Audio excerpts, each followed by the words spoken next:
మొదటి రాజుల గ్రంథము 2వ అధ్యాయము.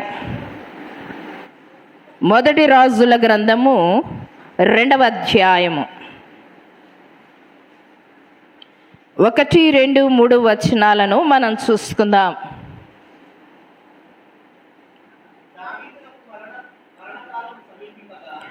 దావీదునకు మరణకాలము సమీపించగా అతడు తన కుమారుడైన సొలొమోనునకు ఇలాగూ ఆజ్ఞ ఇచ్చెను. లోకులందరూ పోవలసిన మార్గమున నేను పోవచ్చున్నాను, కాబట్టి నీవు ధైర్యము తెచ్చుకొని నిబ్బరము కలిగి నీ దేవుడైన యెహోవా అప్పగించిన దానిని కాపాడి ఆయన మార్గములను అనుసరించిన ఎడల నీవు ఏ పని పూనుకొనినను ఎక్కడ తిరిగినను అన్నిటిలో వివేకముగా నడుచుకొందువు. మోషే ధర్మశాస్త్రంలో వ్రాయబడి ఉన్న దేవుని కట్టడలను ఆయన నియమించిన ధర్మమంతటిని, ఆయన న్యాయ విధులను శాసనములను గైకొనుము. దేవునికి స్తోత్రం. హల్లెలూయా. ఒక చిన్న ప్రార్థన చేసుకుందాం. మమ్మల్ని మిక్కిలిగా ప్రేమిస్తున్న మా ప్రియ పరలోకపు తండ్రి, పరిశుద్ధుడా నీకు స్తోత్రం చెల్లించుకుంటున్నాము నాయనా. మహాగణుడా, మహిమోన్నతుడా, మహిమైశ్వర్యములు కలిగిన మహారాజా నీకు స్తోత్రము నాయనా. ఈ పునరుత్థాన దినమందు నీ మందిరావరణలో చేరి మిమ్మల్ని స్తుతించి ఆరాధించి గణపరుచుకునే భాగ్యమును మాకిచ్చిన విధానాన్ని బట్టి నీకు స్తోత్రం చెల్లించుకుంటున్నాము నా తండ్రి. ఇంతవరకు పాటల ద్వారా, ఆరాధన ద్వారా, వాక్య పఠనము ద్వారా, బిడ్డల యొక్క కంటత వాక్యము ద్వారా మీరు మహిమ పొందినందుకు, కూడా సాక్ష్యాల ద్వారా మీరు మహిమ పొందినందుకు కృతజ్ఞతాస్తుతులు చెల్లిస్తున్నాము నా తండ్రి. చదవబడిన లేఖన భాగాన్ని మీరు మాకు విరిచి వడ్డించుము నా తండ్రి. రబ్బునిగా మీరు దిగి వచ్చి మీరు మాతో ముచ్చటించుము. మానవ స్వరాన్ని మీరు మరుగుపరిచి దైవికమైనటువంటి స్వరముతో మీరు మాట్లాడి నా తండ్రి వాక్యములో ఉన్న మర్మాలను, సత్యాలను, గూఢార్థాలను మీరు మాకు బయలుపరిచి మీరు మహిమ పొందుమని యేసు శక్తి కలిగిన నామమును బట్టి అడిగి వేడుకొంచున్నాము నా తండ్రి. హల్లెలూయా, హల్లెలూయా. మొదటి రాజుల గ్రంథము 2వ అధ్యాయములో దావీదు యొక్క ఆఖరి మాటలు, దావీదు మహారాజు యొక్క ఆఖరి సందేశము. మనము బాగా ఆలోచన చేస్తే దావీదు మహారాజు తన కుమారుణ్ణి పిలిచి కొన్ని మాటలు చెప్తూ ఉన్నాడు. ఎప్పుడు చెప్తున్నాడు తెలుసా? మరణకాలము సమీపించినప్పుడు, తనము కాలము ఈ లోకము నుంచి తన యాత్రను ముగించే ముందు ఆయన మాటలను తన కుమారుడైనటువంటి సొలొమోను మహారాజుకు సెలవిస్తూ ఉన్నాడు. ఎందుకండి? అబ్షాలోము ఉన్నాడు కదా, ఇంకా కుమారులు ఉన్నారు కదా. మరి సొలొమోను మహారాజుకి ఎందుకు పిలిపించి మరణకాల సమయములో ఆయన మాట్లాడాలి అనుకున్నాడు? మరణకాల సమయములో ఆయన తన హృదయంలో ఉన్నటువంటి మాటలను తన కుమారునితో చెప్పాలి అని అనుకున్నాడు అని అంటే, దావీదుకు అప్పటికే యెహోవా దేవుడు సెలవిచ్చాడు, నీ తరువాత నీ కుమారుడైనటువంటి సొలొమోను మహారాజు రాజ్య పరిపాలన చేస్తాడు అని. అందునిమిత్తమే అక్కడ జరుగుతూ ఉన్నటువంటి సంఘటనలను బట్టి, దేవుడు సెలవిచ్చినటువంటి మాటలను బట్టి అక్కడ దావీదు ఏం చేస్తున్నాడంటే, ఇంకా కొద్ది గంటలలో తన ప్రాణము పోతుంది అనగా అప్పుడు సొలొమోను మహారాజుతో మాట్లాడుతూ ఉన్నాడు దావీదు మహారాజు. మాట్లాడుతూ ఆయన చెప్తూ ఉండేటువంటి మాట ఏమని చెప్తూ ఉన్నాడు అని అంటే, బాగా చదువుదాం మనం. దావీదునకు మరణకాలము సమీపింపగా అతడు తన కుమారుడైన సొలొమోనునకు ఇలాగూ ఆజ్ఞ ఇచ్చెను. తర్వాత ఏమంటున్నాడు? లోకులందరూ పోవలసిన మార్గమున నేను పోవచ్చున్నాను. ఈ వాక్యాన్ని గుర్తుపెట్టుకోండి. నంబర్ 1 ఏమంటున్నాడు అక్కడ? లోకులందరూ అంటే ఒక్కొక్క భక్తుడు తన మరణకాల సమయంలో ఒక్కొక్క మాటను సెలవిచ్చారు. ఒక్కొక్క భక్తుడు ఒక్కొక్క రీతిగా మాట్లాడాడు. తన ప్రాణం పోతూ ఉండేటప్పుడు వారు మాట్లాడినటువంటి మాటలు చాలా విచిత్రముగా ఉన్నాయి. అదే రీతిగా ఇక్కడ దావీదు కూడా ఏమంటున్నాడంటే, నేను లోకులందరూ పోవలసిన మార్గమున నేను పోవచ్చున్నాను కాబట్టి అయ్యా నేను ఇంకా వెళ్ళిపోతున్నాను. లోకులందరూ పోతున్నారు. ఎక్కడ పోతున్నారు లోకులందరూ? ఎక్కడ పోతున్నారు లోకులందరూ? మార్కెట్కా? మటన్ మార్కెట్కా? చికెన్ మార్కెట్కా? పొద్దునే పోయినారు లోకులందరూ ఒక మార్గానికి కదా. చెప్తున్నా నేను. ఇక్కడ దావీదు చెప్తున్నటువంటి మాట ఏం చెప్తున్నాడో తెలుసా? లోకులందరూ పోవలసిన మార్గమున నేను పోవచ్చున్నానయ్యా. అంటే ఈ లోక యాత్రను ముగించిన తర్వాత లోకులందరూ పెట్టబెట్టుకొని పోతారు కదా. ఆ మార్గమున నేను పోయే సమయం వచ్చింది. ఆ మార్గమున ఇంక వెళ్ళవలసిన సమయం వచ్చింది కనుక అది వెళ్ళక మునుపు నా రాజ్యం ఏ విధముగా ఉందో, నీవు చేయవలసిన పనులేంటో నేను నీకు తెలియచేస్తాను కనుక వాటి ప్రకారం నువ్వు నడుచుకో. దావీదు మహారాజు ఇంపార్టెంట్ అయినటువంటి 4 మాటలు చెప్పాడు. కానీ ఈరోజు మీకు ఒక్కటే చెప్తాను. ఒకటి గమనించండి. ఏమంటున్నాడంటే ఆయన ఇలాగూ ఆజ్ఞ ఇచ్చిన తర్వాత ఏమని చెప్తున్నాడు ఆయన? లోకులందరూ పోవలసిన మార్గంలో నేను పోవచ్చున్నాను కాబట్టి నీవు ధైర్యము తెచ్చుకొని నిబ్బరము కలిగి నీ దేవుడైన యెహోవా అప్పగించిన దానిని కాపాడి ఆయన మార్గములను అనుసరించిన ఎడలా, నీ దేవుడైన యెహోవా ఆజ్ఞాపించినటువంటి మాటలను నువ్వు గైకొనాలి, నువ్వు వినాలి, వాటి ప్రకారము జీవించాలి. మనమందరము మన పితరులు చేసే పని ఏమంటే, మన జీవితాలలో మన పితరులు చేసే పని ఏమంటే, వారు మరణించే సమయానికి ఒక హాస్పిటల్లో కానివ్వండి, ఇంట్లో కానివ్వండి, వేరే ప్రాంతంలో కానివ్వండి, ఎక్కడైనా మరణావస్థలో ఉన్నప్పుడు వారి కుమారులకు చెప్పేటువంటి మాటలు ఏమి మాటలంటే, నాయనా పలాని చాట స్థలాలున్నాయి, పలాని చాట మన భూములున్నాయి, పలాని చాట అప్పు ఉంది, పలాని చాట నేను వడ్డీకి ఇచ్చాను, పలాని చాట బంగారం ఉంది, పలాని చాట ఇంకా వ్యక్తులు నా దగ్గర కుదవ పెట్టుకునేటువంటి బంగారం ఉంది, ఎవరిది వాళ్ళకి ఇచ్చేసేయి లేదా దోచుకో. ఈ మాటలు మనం చెప్తాం.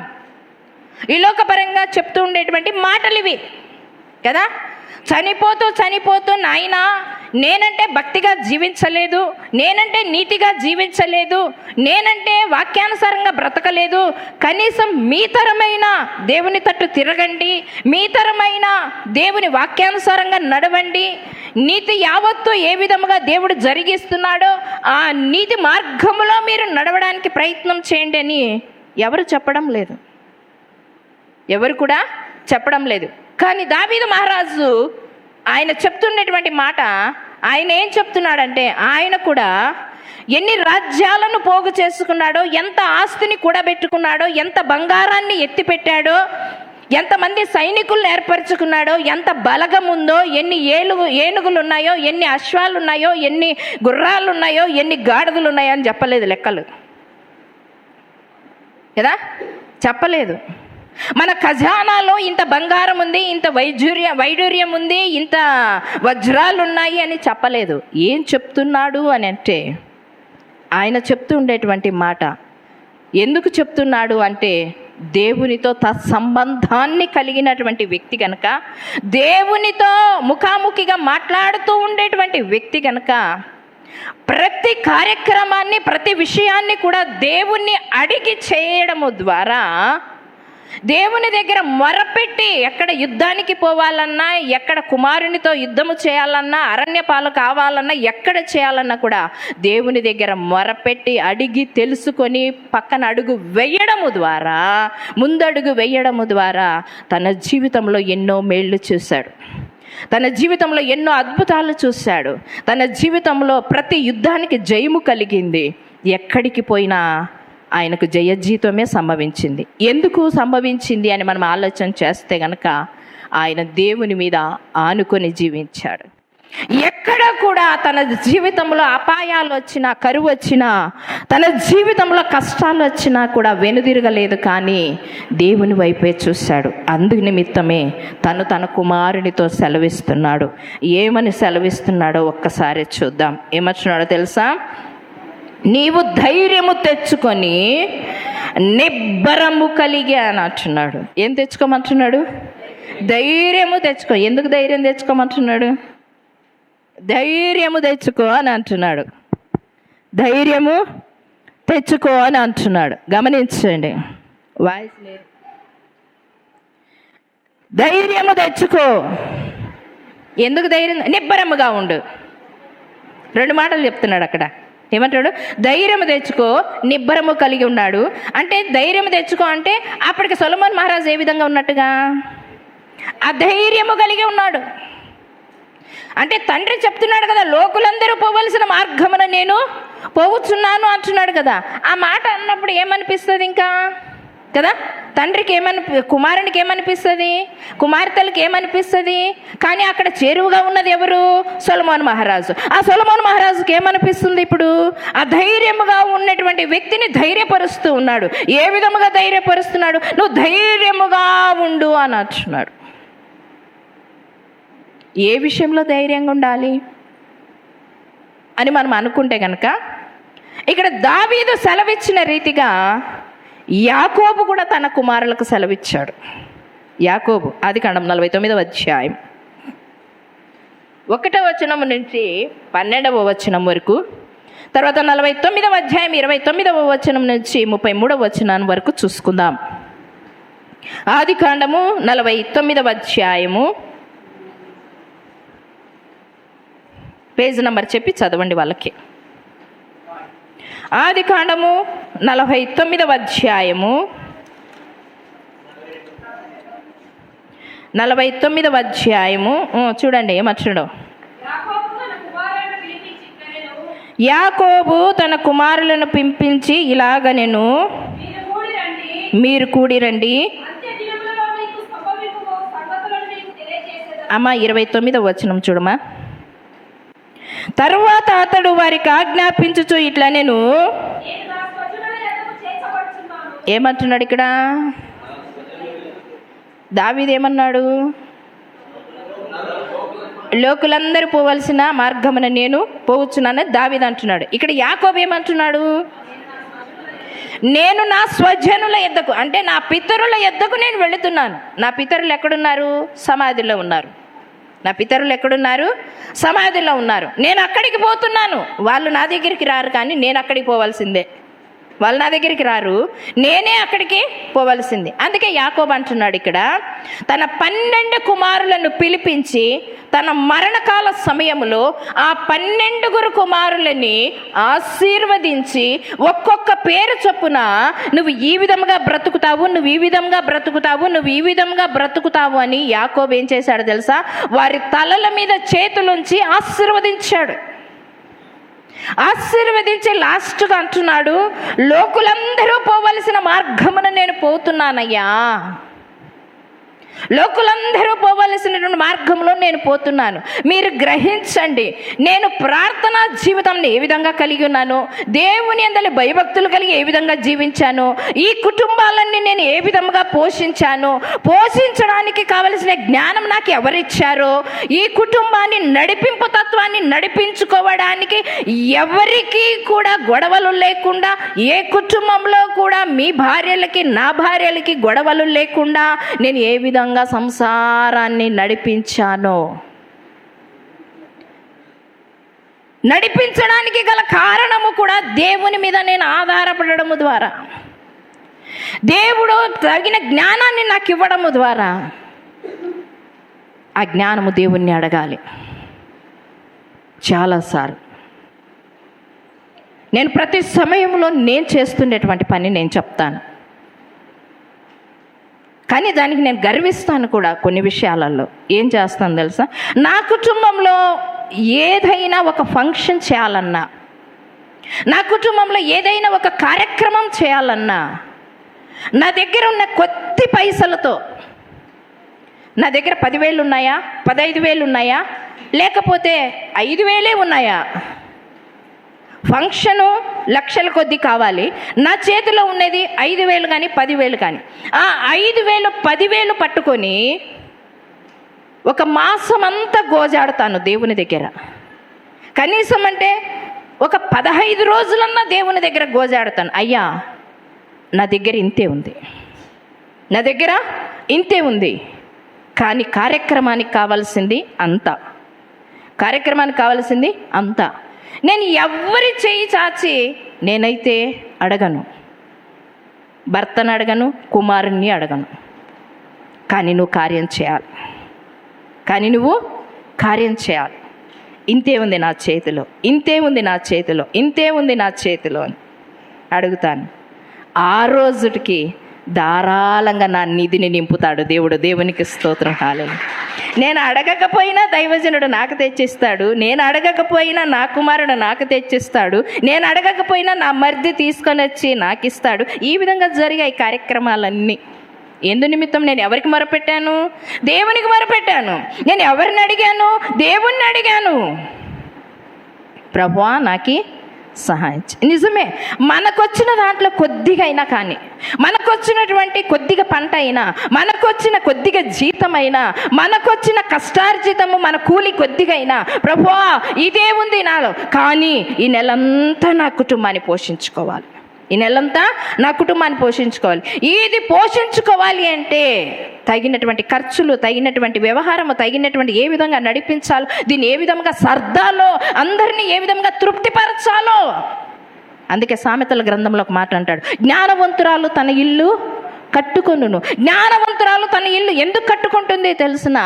మర్దికి ఏ విధంగా సహాయం చేయాలో, ఆడపడుచుకి ఏ విధంగా సహాయం చేయాలో, తర్వాత కుమారులకు ఏ విధంగా చేయాలో, భర్తకు ఏ విధంగా చేయాలో, కుటుంబాన్ని ఏ విధంగా పోషించుకోవాలో, ఆ జ్ఞానాన్ని, ఆ నడిపింపును, వారి అవసరతలు ఏ విధంగా తీర్చాలో దేవుడు తగిన సమయంలో మనకిస్తాడు.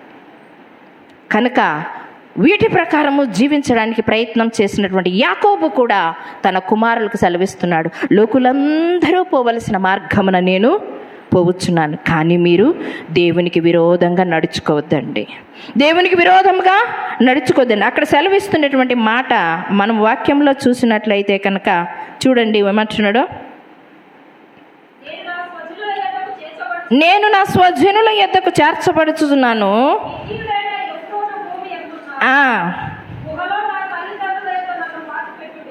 చూడ ఇక్కడ యాకోబు చెప్తున్నటువంటి మాట ఏం తెలుసా?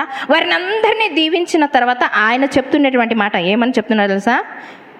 నా బాడీని అక్కడ కార్యక్రమం చేయండి, నా శవాన్ని అక్కడ పూడ్చిపెట్టండి అని చెప్తున్నాడు. కానీ దావీదు ఆ విధంగా చెప్పడం లేదు, దావీదు ఆ విధంగా చెప్పడం లేదు. ఏం చెప్తున్నాడో తెలుసా? ఆయన శవాన్ని ఎక్కడ పాతి పెట్టాలి, ఏమి పర్ఫ్యూమ్లో పూయాలి అనేది ఏం చెప్పలేదు. కానీ ఆయన దావీదు చెప్తున్నటువంటి మాట ఏమంటే, నిబ్బరము కలిగి ధైర్యముగా ఉండుము. ఎందుకు ఆ ధైర్యాన్ని చెప్తున్నాడంటే, అయ్యా నువ్వు రాజ్య పరిపాలన చేయబోతున్నావు, నువ్వు కిరీటాన్ని పెట్టుకోబోతున్నావు, సింహాసనం ఎక్కబోతున్నావు, ప్రజల న్యాయ విమర్శలను నువ్వు చేయబోతున్నావు, ప్రజల యొక్క ప్రతి వాదనను తీర్చబోతున్నావు. కనుక నువ్వేం చేయాలో తెలుసా? ధైర్యము కలిగి నిబ్బరముగా ఉండాలి. ఎందు నిమిత్తం అంటే, నువ్వు న్యాయము చేసేటప్పుడు కొంతమంది ఏం చేస్తారు తెలుసా? అన్యాయపు పలుకులు నీ చెవులో చేరవేస్తారు, అన్యాయపు పలుకులు నీ చెవులో చేరవేస్తారు. కనుక నువ్వు జ్ఞానముతో నడుచుకోవాలి, జ్ఞానముతో నువ్వు నడుచుకోవాలి. ఒకసారి మోషేకి దేవుడు సెలవిచ్చాడు.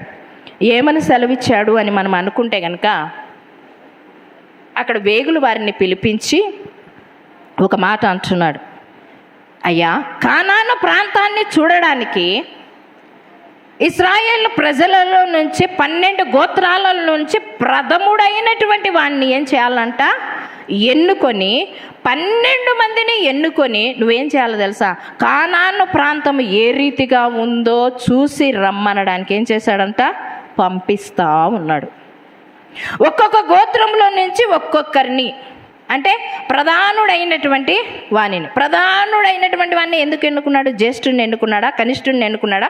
మధ్యవాన్ని ఎన్నుకున్నాడా? కాదు, ప్రధానుడు అంటే జ్ఞానము కలిగినటువంటి వాణిని. ఆ ప్రధానుడైనటువంటి వాడిని ఒక్కొక్క గోత్రంలో నుంచి ఎన్నుకొని మీరు ఆ దేశము అంటే కానాను దేశము పాలు తేనెలు ప్రవహించు దేశానికి వెళ్ళిన తర్వాత ఆ దేశము విస్తీర్ణత ఎంతుందో, ఆ దేశము పొడుగు ఎంతుందో, వెడల్పు ఎంతుందో, ఆ దేశంలో ఉండేటువంటి భూమి సారమైనదో, ఆ దేశంలో ఉండేటువంటి భూమి నిస్సారమైనదో, ఆ నీళ్లు ఎటువంటివో, ఎటువంటి పంటలు పండుతున్నాయో, ఎట్లా మిద్దెలు ఉన్నాయో, ఏ విధముగా ఉన్నాయో అన్నీ మీరేం చేయాలా? చూసిరండి. ఏం చేయాలంట? అన్నీ మీరు చూసిరండి. వెంటనే అందరూ ఏమైపోయారు? బయలుదేరి వెళ్ళిపోయారు. బయలుదేరి వెళ్ళిపోయిన తర్వాత వాళ్ళు అక్కడ సంచరించి చూసిన దినాలు ఎన్నంటే 40 దినాలు. ఎన్ని దినాలంట? 40 రోజులు. మీకు ఈ రెఫరెన్స్ కావాలంటే సంఖ్యాకాండం 14వ అధ్యాయం 13వ అధ్యాయంలో కనపడుతుంది. 40 దినాలు ఆ దేశమంతా సంచరించి చూశారు వాళ్ళు. ఎంతమంది? 12 మంది. అప్పుడు మోషే అంటున్నాడు, ఆ 12 మందిని పంపించినప్పుడు ఆ దేశంలో ఉన్న పండ్లను, ఆ దేశంలో ఉన్న పంటను మీరు కొద్దిగా ఏదైనా తీసుకొని రండి అని అన్నాడు. అప్పుడు ఇక్కడ జరిగిన విషయం ఏమి అని అంటే, ఆ 12 మంది పోయి ఆ పాలు తేనెలు ప్రవహించు దేశాన్ని అంతా సంచరించి చూశారు. అంతా సంచరించి చూసిన తర్వాత అక్కడ ద్రాక్ష గెలలు బాగా కనపడ్డాయి. ద్రాక్ష గెలలను కోశారు, దానిమ్మ పండ్లను కోశారు. ద్రాక్ష గెలలను మనుషులు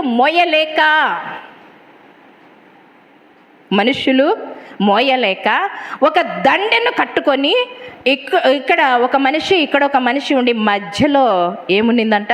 ద్రాక్ష గెల. 2 వ్యక్తులు మోసేంతంత ద్రాక్ష గెల ఉండింది కదా. 40 కేజీల రుద్రాక్షమాల మనుషుడు ఎవడైనా మోస్తాడా? ప్రశ్నలు మన ఊర్లో చెలరేగాయి. ఇది కాదు మనకు కావాల్సింది. ఎప్పుడూ నీ జీవితము ప్రశ్నేనా?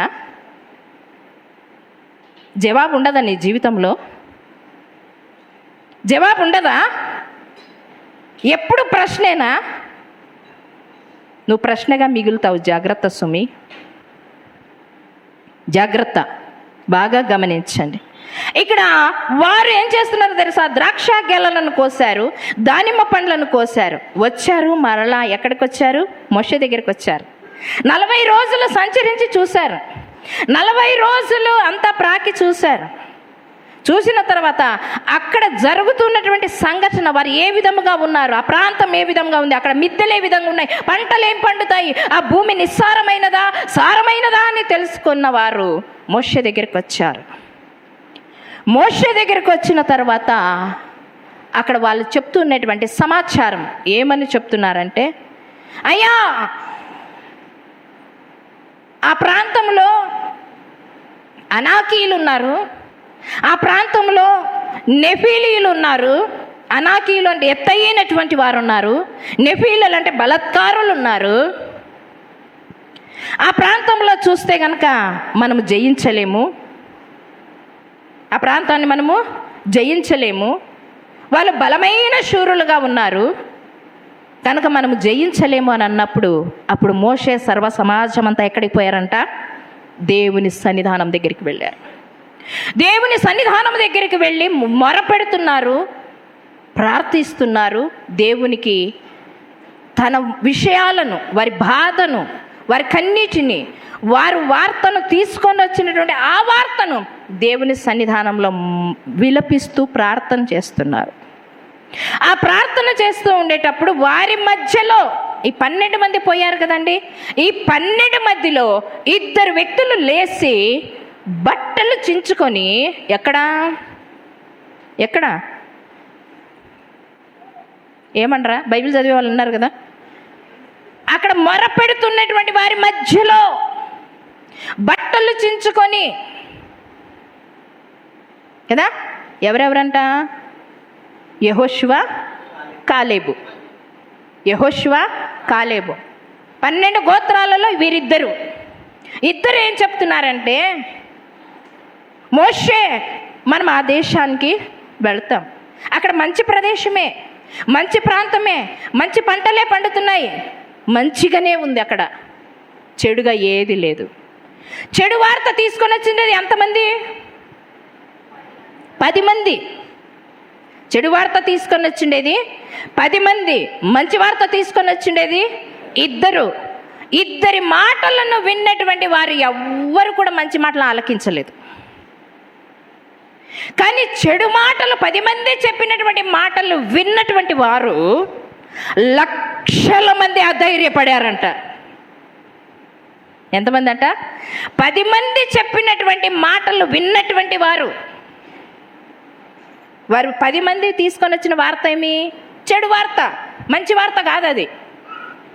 మంచి వార్త తీసుకొని వచ్చిన వాళ్ళను రాళ్లతో కొట్టి చంపాలి అని అనుకున్నారు.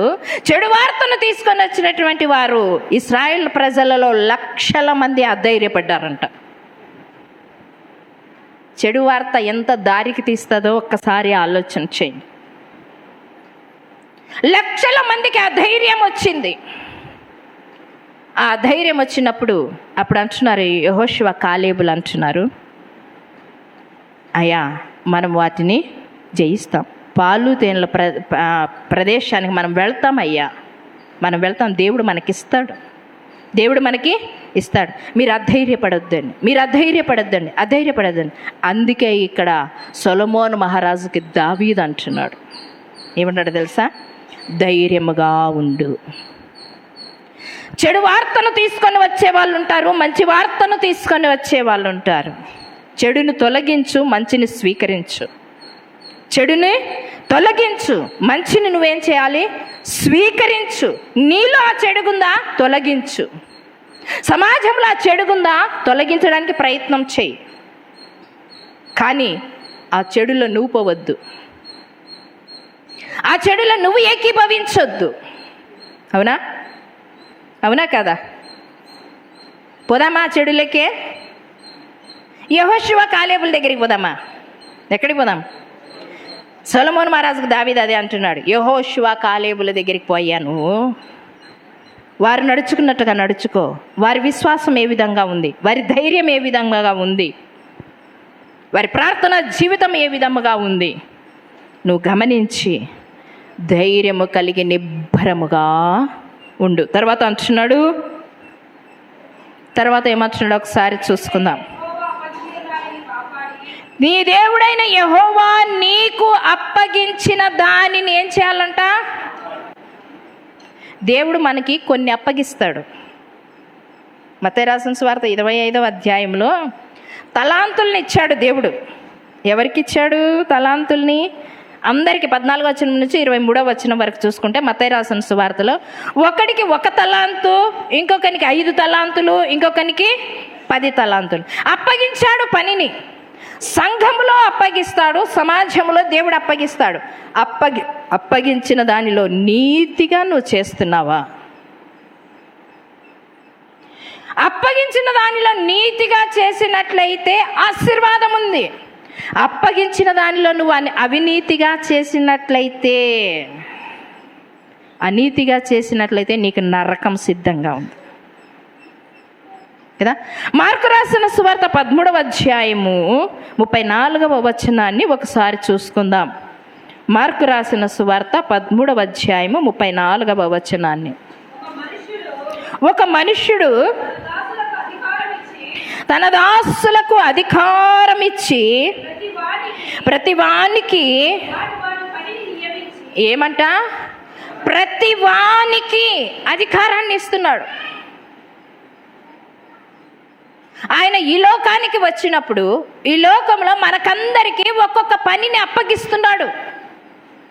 ఆ పనిని అప్పగించిన తర్వాత ఏం చేస్తున్నాడంట? ప్రతివానికి వాని పనిని నియమించి, అమ్మా నువ్వు అంట్లు కడుగుతావా? అంట్లు కడుగు. నువ్వు బట్టలు ఉతుకుతావా? బట్టలు ఉతుకు. నువ్వు వంట చేస్తావా? వంట చెయ్యి. ఇదిగో సంఘంలో లెక్కలు చూసుకుంటావా? లెక్కలు చూసుకో. ఇదిగో సంఘములో అనేకులు నడిపిస్తావా? నడిపించు. ఇదిగో సంఘములో అనేకుల నిమిత్తం ప్రార్థన చేస్తావా? ప్రార్థన చెయ్యి. నీకు అప్పగించిన దానిని ప్రార్థన చేయమని ఆత్మఫలాలకు ప్రతిసారి చెప్తున్నాను. బహు జాగ్రత్తగా చేస్తున్నారు మన ఆత్మఫలాలు, బహు జాగ్రత్తగా చేస్తున్నారు ఆత్మఫలాలు. ఇక్కడికి వచ్చి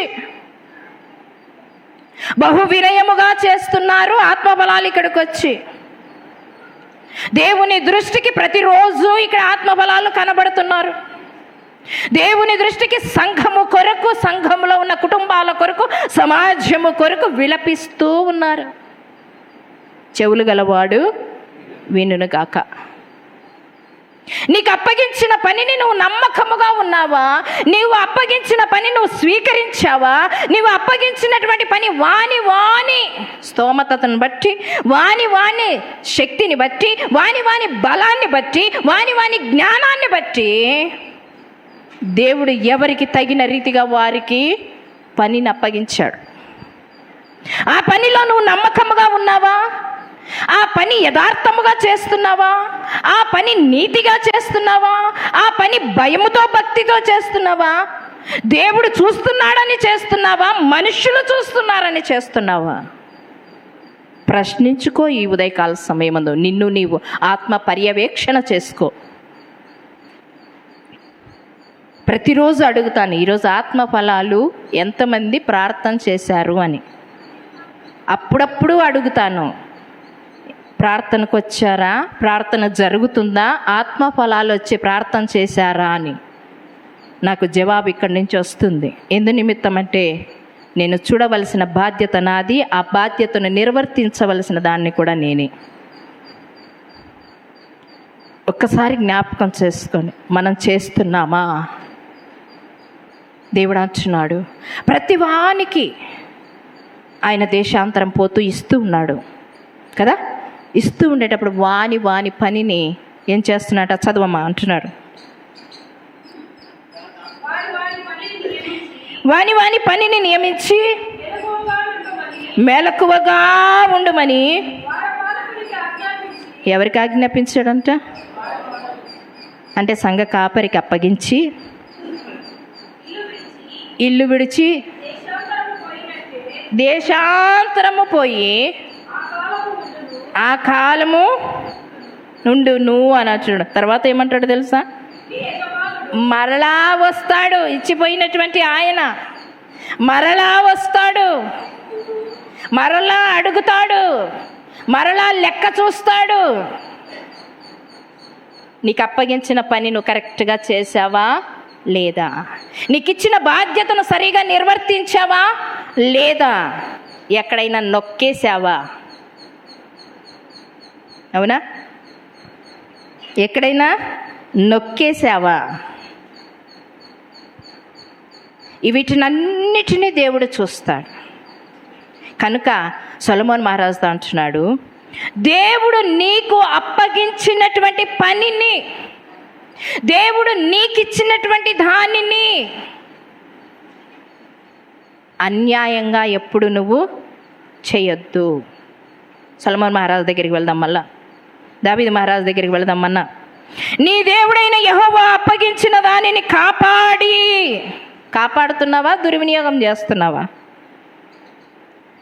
దేవుడు మనకిచ్చిన దాన్ని కాపాడుతున్నామా? దుర్వినియోగం చేస్తున్నామా? స్వలాభాలు చూసుకుంటున్నావా? కరెక్టా కాదా? ఏది చేస్తున్నాము? ఒక్కసారి జ్ఞాపకం చేసుకుందాం. ఇది ఆయన పొలము. ఈ పొలములో నీవు నేను ఒక పనివారము మాత్రమే. ఆ పని ఈ పొలములో మనకు అప్పగించాడు. అప్పగించినటువంటి దాన్ని మనం ఏం చేయాలి? కాపాడాలి. 5 తలాంతులు ఇచ్చాడు కదా, బ్యాంకులోకి వెళ్ళి వడ్డీకి వేసుకుందాము, వడ్డీ వస్తుంది అనుకున్నారా? 5 తలాంతుల్ని కష్టపడి వ్యాపారం చేసి ఇంకా 5 తలాంతులను వాళ్ళు ఏం చేశారంట? కూడబెట్టారు, సంపాదించారు.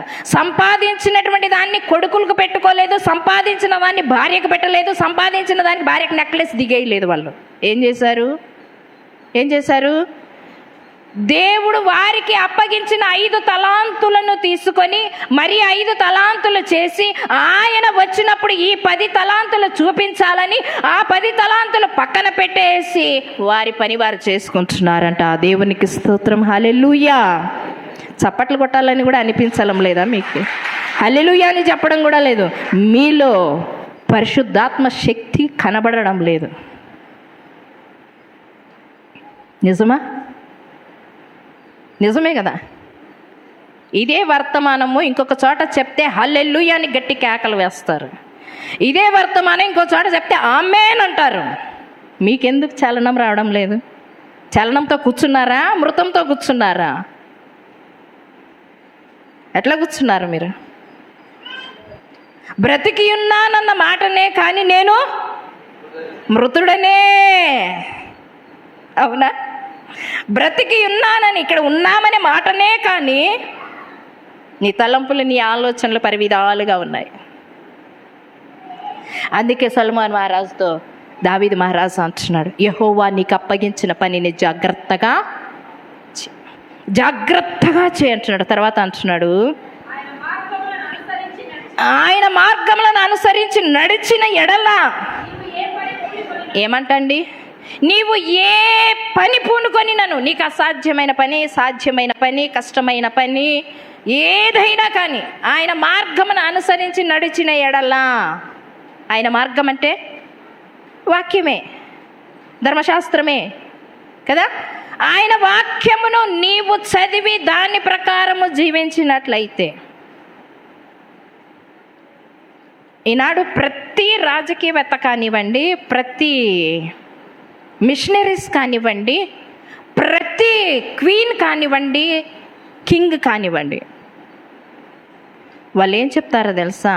విక్టోరియా మహారాణి కానీ, ఎలిజబెత్ మహారాణి కానీ, వారు ఏం చెప్తారో తెలుసా? మీ రాజ్య పరిపాలన ఇంత నీతిగా నడవడానికి కారణమేమి అడిగినప్పుడు వాళ్ళు చెప్పిన మాట ఏం తెలుసా? ఈ వాక్యమే అన్నారు వాళ్ళు. ఈ వాక్యమే. రాజకీయ పుస్తకాలు వాళ్ళు చదవలేదు. ఈలోక పలుకుబడి కన్నం కలిగినటువంటివి జనరల్ నాలెడ్జ్కి సంబంధించిన పుస్తకాలు వాళ్ళు చదవలేదు. ఏం చదివారో తెలుసా? బైబిల్ జ్ఞానమే. బైబిల్ చదివారు. ఇదే మాకు జ్ఞానం ఇచ్చింది, ఇదే మాకు నడిపింపు ఇచ్చింది, ఇదే పరిపాలన చేసే ధైర్యాన్ని ఇచ్చింది. అందుకే ఆ ధైర్యాన్ని నూరిపోస్తున్నాడు దావీదు సొలొమోను మహారాజుకి. ఆ ధైర్యాన్ని నూరిపోస్తున్నాడు. అందుకని యెహోవా మార్గములో నీవు అనుసరించి నడిచిన ఎడల, నీవు ఏ పని పూనుకున్నను, ఏ పని చేసినను, ఏ యుద్ధము చేసినను, ఏ రాజ్యంలో ఏ నీతి న్యాయాలు జరిగించినప్పటికీ కూడా ఏది చేసినా అదేమవుతుందంట? ఏ పని పూనుకొనినను, చదువుమా, ఆయన మార్గములు అనుసరించిన ఎడల నీవు ఏ పని పోనికినను, ఎక్కడ తిరిగినను అన్నిటిలో వివేకముగా నడుచుకుందువు. అంటే వివేకముగా నడుచుకుందాం అంటే ఏమి? ఆ పనికి తగినటువంటి జ్ఞానమును ఎవరిస్తారంట? వివేకాన్ని ఎవరిస్తారంట? దేవుడు ఇస్తాడు. దేవుడు ఇస్తాడు అని అంటున్నాడు. ఇవే మాటలనే సొలొమోను మహారాజుకి దావీదు సెలవిస్తున్నాడు. అయ్యా అంటున్నాడు ఆయన మాట, లోకులందరూ పోవలసిన మార్గమున నేను పోవుచున్నాను కనుక నా మాటలు కొద్దిగా విను. నువ్వు కొద్దిగా విను. ఆస్తి గురించి చెప్పలేదు, కుమారుల గురించి చెప్పలేదు. వారికి ఇంత పంచిపెట్టురా, నా కుమార్తెలకి ఇంత పంచిపెట్టు, నా కుమారులకి ఇంత పంచిపెట్టు, మీ చిన్నాయనకి ఇంత ఇవ్వు, మీ పెద్దాయనకి ఇంత ఇవ్వు అని చెప్పలేదు. అక్కడ ఆయన చెప్తున్న మాట, దేవుని మార్గములోను నడువు.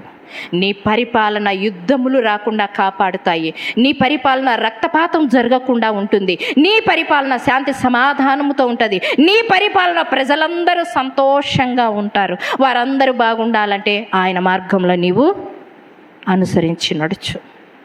ఆయన మార్గంలో అనుసరించి నువ్వు నడిచినట్లయితే, ఆయన అప్పగించినటువంటి పనిని నువ్వు జాగ్రత్తగా చూసి నడుచుకొనినట్లయితే, దేవుని మీద ఆధారపడి నువ్వు చేసినట్లయితే, దేవుడు తప్పక నీకు విజయాన్ని ఇస్తాడు. ఇది నంబర్ 1 మాత్రమే. ఇంకా 3 ఉన్నాయి. ఆ 3 దావీదు మహారాజు సొలొమోనుకి ఏమేమి చెప్పాడు అనే విషయాన్ని తదుపరి మనం నేర్చుకోవడానికి కూడా మనము ప్రయత్నం చేద్దాం. దేవుడి కొద్ది మాటలను దీవించి ఆశీర్వదించును కాక. హల్లెలూయా, హల్లెలూయా.